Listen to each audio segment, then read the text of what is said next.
台南市文化局甲影响新剧场合作打造的16岁正青春艺术节青少年共同计划，伫文化部甲台积电文教基金会支持之下，迈向第9档，透过参与共同事物、共同制作甲演出作品，让青少年有无同款的体验。每一年都会带领南部地区的青少年，那今年非常特别，有来自台南、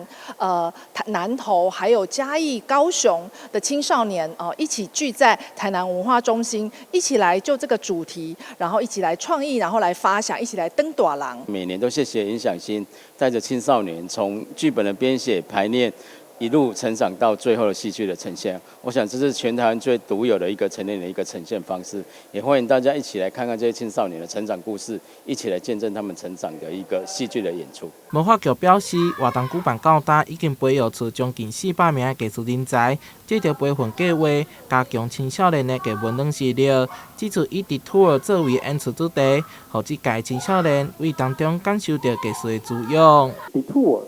这个在字面上，如果是英文的字面上，它比较有点像歧路就是说你在正规的这个体制上面、正规的路途上面，你可能会走岔路，好像乍看之下，好像并不是一个非常正面的这一个字但是其实我想这个导演是非常用心。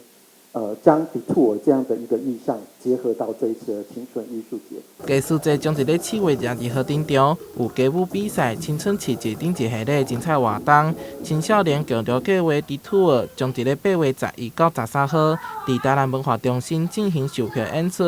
另外，为着配合文化部所推出的文化杯，也祭出一个优惠方案，来鼓励青少年参加活动。台南新闻杨顺怀采访报道。